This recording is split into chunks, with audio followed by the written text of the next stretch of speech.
नमस्कार मित्रों, मैं Truvina Yadav, assistant professor political science, government college Bansur, Alwar. मेरे इस चैनल पर आप सभी का स्वागत है। अपने इस आज के लेक्चर में मैं मत्स्य यूनिवर्सिटी के बीए पार्ट सेकंड के पेपर विश्व के संविधान में ब्रिटेन के संविधान में हम विशेषताएं पहले के लेक्चर में देख चुके हैं।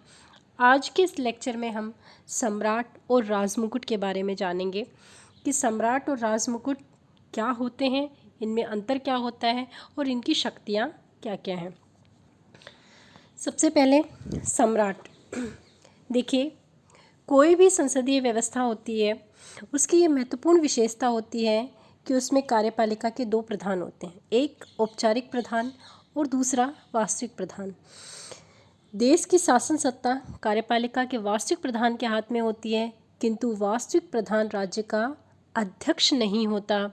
राज्य का अध्यक्ष केवल नाम मात्र का प्रधान होता है, जो वास्तविक शक्तियों का प्रयोग नहीं करता है, किंतु उन शक्तियों का प्रयोग उसके नाम से किया जाता है। अतः इंग्लैंड में संसदीय प्रणाली विद्यमान है और इसी हिसाब से सम्राट ब्रिटिश कार्यपालिका का औपचारिक प्रधान है, किंतु उसके पास वास्तविक शक्तियाँ नहीं हैं। वास्तविक शक्तियों का प्रयोग प्रधानमंत्री और उसकी कैबिनेट के द्वारा किया जाता है। अर्थात सम्राट ब्रिटिश कार्यपालिका का एक नाम मात्र का प्रधान है, जिसके नाम से सभी शक्तियों का प्रयोग वास्तव में ब्रिटिश प्रधानमंत्री और वहाँ की कैबिनेट के द्वारा किया जाता है। दूसरा है राजमुकुट, क्राउन।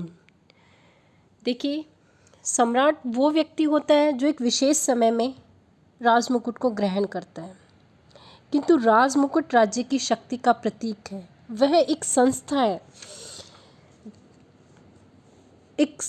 है, जिसमें व्यक्ति रूप में सम्राट, कैबिनेट, लोक सेवाएं और वे सभी हैं जिनके द्वारा प्रशासनिक सत्ता का उपयोग किया जाता है। अर्थात राजमुकुट सर्वोच्च कार्यपालिका तथा शासन में नीति निर्माण करने वाली संस्था है, जिसका अर्थ है राज्य, मंत्री तथा संसद का मिश्रण।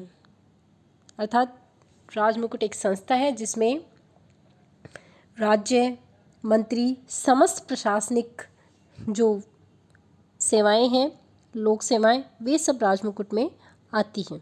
जबकि सम्राट एक व्यक्ति विशेष है जो एक समय विशेष पर राजमुकुट को ग्रहण करता है, उन शक्तियों को ग्रहण करता है।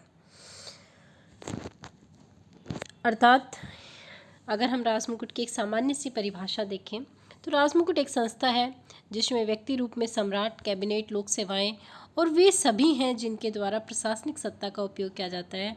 अर्थात राजमुकुट सर्वोच्च कार्यपालिका तथा शासन में नीति निर्माण करने वाली संस्था है, जिसे हम सरकार भी कह सकते हैं। नेक्स्ट, सम्राट और राजमुकुट में क्या अंतर होता है। देखिए, ये हमें एक जैसे से शब्द लगते हैं, किंतु इनमें बहुत अंतर है और इस अंतर को समझना बहुत महत्वपूर्ण है, क्योंकि ब्रिटेन की कार्यपालिका को यदि हमें समझना है तो उससे पहले हमें राजमुकुट और सम्राट के अंतर को हमें समझना पड़ेगा। पहला अंतर है, सम्राट एक व्यक्ति है जबकि राजमुकुट एक संस्था है। देखिए, सम्राट एक व्यक्ति विशेष होता है जो एक समय पर राजपद को ग्रहण करता है। इसके विपरीत राजमुकुट एक संस्था होती है, शासन का, सत्ता का प्रतीक होते हैं, जिसमें विधायी, प्रशासनिक और न्यायिक तीनों ही प्रकार की शक्तियों का मिश्रण होता है। दूसरा महत्वपूर्ण अंतर है, सम्राट अस्थायी है, राजमुकुट स्थायी है। सम्राट व्यक्ति होने के नाते जन्म भी लेता है, मरता भी है। वह राजमुकुट को त्याग भी सकता है, उसके सिंहासन से उसे हटाया भी जा सकता है, किंतु राजमुकुट एक ऐसी संस्था है जो न कभी जन्म लेती है न कभी उसकी मृत्यु होती है।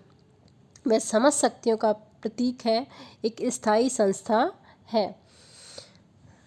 अगला, सम्राट वैयक्तिक है जबकि राजमुकुट सामूहिक है।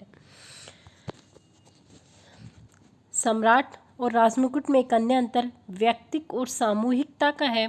सम्राट का रूप वैयक्तिक है, राजमुकुट का रूप सामूहिक है। राजमुकुट की शक्तियों का प्रयोग एक व्यक्ति द्वारा न होकर अनेक व्यक्तियों के द्वारा किया जाता है, अतः राजमुकुट सामूहिक है तथा शक्ति का प्रयोग करने वाले समूह में संसद, मंत्रिमंडल और लोक सेवक सभी आते हैं, जबकि सम्राट एक व्यक्ति होता है जो समय विशेष पर राजमुकुट को ग्रहण करता है। नेक्स्ट, वास्तविक प्रशासन में सम्राट शक्तिहीन है, राजमुकुट सर्वशक्तिशाली है। देखिए, अगर हम पास्ट में देखें तो सम्राट वास्तविक प्रशासन में बहुत शक्तिशाली होता था। संपूर्ण वैधानिक, कार्यपालिका और न्यायिक, धार्मिक सभी शक्तियां सम्राट के पास होती थी और वो अपनी मर्जी से उनका संचालन करता था।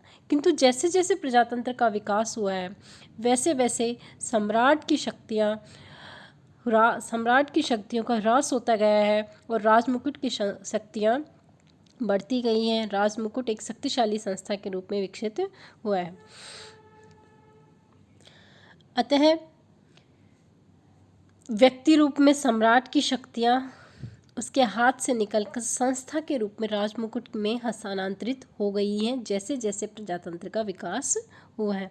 अतः वर्तमान समय में यदि हम स्थिति देखें तो सम्राट केवल नाम मात्र का कार्यपालिका और विधायिका का प्रधान है, जबकि राजमुकुट वास्तविक प्रधान है। उन संपूर्ण शक्तियों का वास्तव में प्रयोग यदि कोई करता है तो वो राजमुकुट करता है। अगला, हम राजमुकुट की शक्तियों के बारे में देख लेते हैं। देखिए, सिद्धांत रूप में ब्रिटिश सम्राट को बहुत अधिक शक्तियाँ प्राप्त हैं, किंतु व्यवहार में यदि हम देखें तो वो संपूर्ण शक्तियाँ राजमुकुट के पास हैं। सम्राट की जो शक्तियाँ हैं उनका दो स्रोत माने जाते हैं, एक राजकीय विशेषाधिकार और दूसरा संसदीय अधिनियम, यानी राजकीय विशेषाधिकारों के माध्यम से और पार्लियामेंट्री एक्ट्स अधिनियमों के माध्यम से उसे शक्तियाँ प्राप्त हुई हैं। राजमुकुट की शक्तियों को हम 5 भागों में विभाजित करके देख सकते हैं। सबसे पहले कार्यपालिका संबंधी शक्तियाँ। राजमुकुट का मुख्य संबंध कार्यपालिका से है। उस रूप में इसके कई महत्वपूर्ण कार्य हैं। जैसे पहला, राजमुकुट का सबसे प्रमुख कार्य है राष्ट्रीय कानूनों को क्रियान्वित करना। विधायिका ने जिन कानूनों को बनाया है उनको संपूर्ण देश में क्रियान्वित करवाना, लागू करवाने का काम जो है वो राजमुकुट का है। दूसरा, राजमुकुट प्रधानमंत्री तथा अन्य मंत्रियों की नियुक्ति करते हैं। साथ ही राजमुकुट राज्य के सभी उच्च अधिकारी और जल, थल और नभ सेना के समस्त पदाधिकारियों को भी पद पर नियुक्त करता है। अगली, ग्रेट ब्रिटेन के जो संबंधित अन्य देश हैं उसके औपनिवेशिक राज्य या अन्य जो अधीनस्थ प्रदेश हैं उनमें शासन संबंधी कार्य राजमुकुट के द्वारा ही निर्धारित किए जाते हैं और उसके द्वारा ही संपादित किए जाते हैं। राजमुकुट राजदूतों और वाणिज्य दूतों की भी नियुक्ति करता है। युद्ध की घोषणा तथा संधि वार्ता भी राजमुकुट के अधिकार क्षेत्र में ही आते हैं। राजमुकुट के द्वारा ही अपराधियों को क्षमा प्रदान करने तथा उनके दंड को कम करने का कार्य भी किया जा सकता है। स्थानीय स्वशासन की देखभाल का काम भी राजमुकुट के पास है, क्योंकि आप जानते हैं कि इंग्लैंड में एकात्मक शासन है और स्थानीय स्वशासन अपनी संपूर्ण शक्तियाँ केंद्रीय सरकार से ही प्राप्त करता है। राजमुकुट राष्ट्रीय कोष का नियंत्रण एवं संचालन करता है। सभी जो मंत्रीगण हैं वो व्यक्तिगत तथा सामूहिक रूप से जो भी कार्य करते हैं वे सभी राजमुकुट के नाम से ही किए जाते हैं। अगला, व्यवस्थापन संबंधी शक्तियाँ। राजमुकुट को व्यवस्थापन संबंधी भी अनेक शक्तियाँ प्राप्त हैं। ब्रिटेन में कानून निर्माण की शक्ति संसद में निहित है।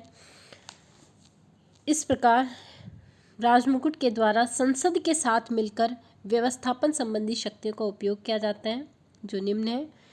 संसद के दोनों सदनों में से लॉर्ड सभा के निर्माण के संबंध में राजमुकुट को शक्ति प्राप्त है। लॉर्ड सभा में जो पीयर होते हैं उनको राजमुकुट ही बनाता है। लॉर्ड सभा के जो मेंबर होते हैं उनकी नियुक्ति राजमुकुट के द्वारा ही की जाती है। दूसरा, राजमुकुट संसद के दोनों सदनों का अधिवेशन बुलाता है और स्थगित करता है। लॉर्ड सभा तो एक स्थायी सदन है, लेकिन राजमुकुट लोक सदन को विघटित भी कर सकता है। संसद के आरंभ में सम्राट भाषण देता है, जिस पर देश की नीति का प्रकाश डाला जाता है। सम्राट का जो भाषण होता है वो मंत्रियों के द्वारा ही तैयार किया जाता है। सरकार की जो कैबिनेट होती है उसके द्वारा प्रिपेयर किया जाता है। अगला, कोई भी विधेयक तब तक कानून नहीं बन सकता जब तक कि उस पर सम्राट के हस्ताक्षर न हो जाएं। राजमुकुट को अधिराज्यों के संबंध में घोषणाएं व अध्यादेश जारी करने का अधिकार भी प्राप्त है। नेक्स्ट, न्याय संबंधी शक्तियाँ। सम्राट को ब्रिटेन में न्याय का स्रोत कहा जाता है। न्यायिक क्षेत्र में भी उसे बहुत शक्तियाँ प्राप्त हैं। ब्रिटेन के सभी न्यायालय सम्राट के न्यायालय कहे जाते हैं। सम्राट ही न्यायाधीशों की नियुक्ति करता है तथा संसद की प्रार्थना पर उन्हें पद से हटा भी सकता है। एक चीज़ ध्यान रखना, संसद की प्रार्थना पर उन्हें पद से हटा भी सकता है। अपराधियों को दंड को कम कर सकता है तथा उन्हें क्षमा भी प्रदान कर सकता है। धार्मिक क्षेत्र, सम्राट को धार्मिक क्षेत्र में भी कुछ शक्तियाँ प्राप्त हैं। इंग्लैंड में एलिंगटन चर्च है जो रानी एलिजाबेथ के टाइम से ही चली आ रही है। इस चर्च के जो समस्त अधिकारी हैं, आर्क बिशप, डीन, कैनन, इन सब की नियुक्ति राजमुकुट के द्वारा ही की जाती है। राजमुकुट सम्मान का स्रोत है। राजमुकुट को अधिकार प्राप्त है कि वह ब्रिटिश नागरिकों को सम्मान सूचक उपाधियां प्रदान कर सके, जैसे ड्यूक, बैरन, अर्ल, नाइट, लॉर्ड इत्यादि की उपाधियां भी राजमुकुट के द्वारा ही प्रदान की जाती हैं। अतः राजमुकुट को बहुत अधिक शक्तियां प्राप्त हैं। कार्यपालिका, व्यवस्थापिका, न्याय व धार्मिक क्षेत्र में उसे अतः राजमुकुट सम्राट की तुलना में अधिक शक्तिशाली है। धन्यवाद।